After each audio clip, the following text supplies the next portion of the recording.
বকেয়া বেতনের দাবিতে ইসলামপুর গভর্নমেন্ট পলিটেকনিক কলেজে বিক্ষোভ অস্থায়ী কর্মচারীদের। তাদের দাবি, অক্টোবর মাস থেকে তারা বেতন পাচ্ছেন না। এই দাবিতেই আজ প্রতীকী অবস্থান বিক্ষোভ করেন ইসলামপুর পলিটেকনিক কলেজের গেটের সামনে। তারা গেটের সামনে পোস্টার লাগিয়ে বিক্ষোভ প্রদর্শন করেন। অন্যদিকে ইসলামপুর গভর্নমেন্ট পলিটেকনিক কলেজের ভারপ্রাপ্ত অধ্যক্ষ গৌতম নন্দী জানান, বিষয়টি ঊর্ধ্বতন কর্তৃপক্ষকে জানানো হয়েছে, দ্রুত এই সমস্যার সমাধান হবে। Bureau report, big news Bangla. আমাদের এই বিক্ষোভটা হচ্ছে মূলত 4 মাস ধরে আমরা বকেয়া বেতন আমরা পাচ্ছি না এবং আমরা কী অবস্থায় আছি, আদৌ আমরা অন্ধকারে আছি। বিষয়টা যাতে ঊর্ধ্বতন কর্তৃপক্ষের কাছে যায় তার জন্য আমরা এই অবস্থানে বসছি। কবে থেকে বেতন পাচ্ছেন না আপনারা? আমরা বিগত 4 মাস হয়ে গেল।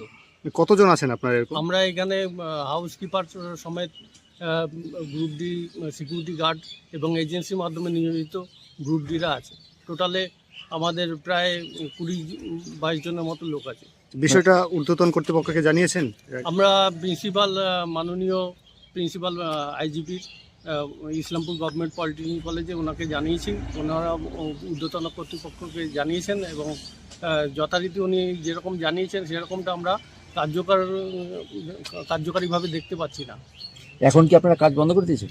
আমরা কাজ বন্ধ করিনি। তাহলে আগামী দিনে আমরা বৃহত্তর আন্দোলনের পক্ষে, যদি প্রয়োজন পড়ে আমরা সেই আন্দোলনের পক্ষে যাব। আজকে আপনারা কি করেছেন? আমরা 11টা থেকে 12টা পর্যন্ত প্রতীকী একটা অবস্থান বিক্ষোভের মধ্য দিয়ে সরকারের দৃষ্টি আকর্ষণ করতে যাচ্ছি।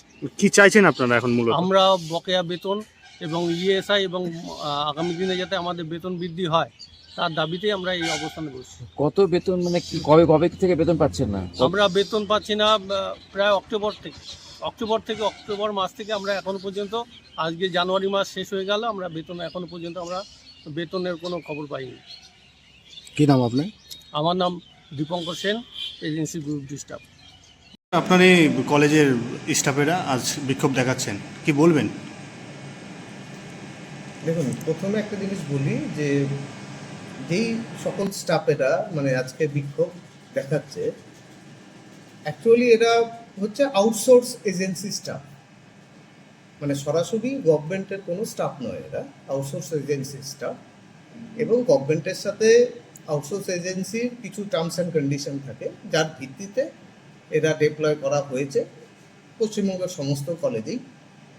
এবং তাদের এই চাকরিগত সুযোগ সুবিধের ব্যাপারে তারা একটা ডেপুটেশন আমাকে দিয়েছে। এবং মোরওভার তাদের যে সমস্যাটা বর্তমানে চলছে, যে তারা দীর্ঘদিন ধরে স্যালারি পাচ্ছে না, সেই সংক্রান্ত বিষয়ে একটা ডেপুটেশন দিয়েছে। সেই কারণেই তারা আজকে একটা বিক্ষোভ প্রদর্শন বা অবস্থান বিক্ষোভ করছে। আজকে তারা আমাকে জানিয়েছে যে আজকে ওদের একটা প্রতিবাদ স্বরূপ এরকম একটা অবস্থান বিক্ষোভ চলছে।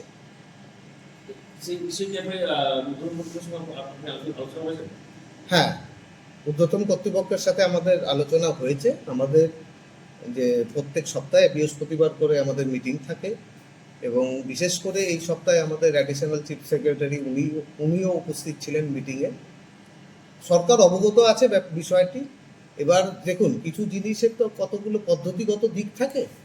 আউটসোর্স এজেন্সি হচ্ছে একটা এজেন্সি, এদের স্যালারিগুলো প্রোভাইড করে, গভর্নমেন্ট এজেন্সিকে অ্যালটমেন্ট দেয় অ্যাজ পার টেন্ডার নর্মস অনুযায়ী। কারণ এগুলো সমস্ত রিক্রুটমেন্টগুলোই হয়েছে হচ্ছে টেন্ডারের মাধ্যমে, সরকারি যেরকম নিয়ম বা প্রসেস রয়েছে তার মাধ্যমেই হয়েছে এখানটায়।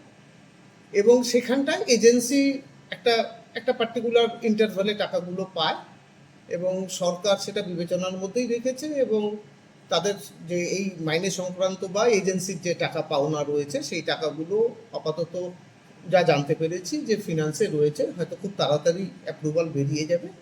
বেরিয়ে গেলে এদের এজেন্সিকে আমরা টাকাটা দিতে পারবো। হয়তো তারপরে এজেন্সি এই যারা স্টাফ রয়েছে, এজেন্সির স্টাফ রয়েছে, তাদেরকে স্যালারিগুলো দিতে পারবে।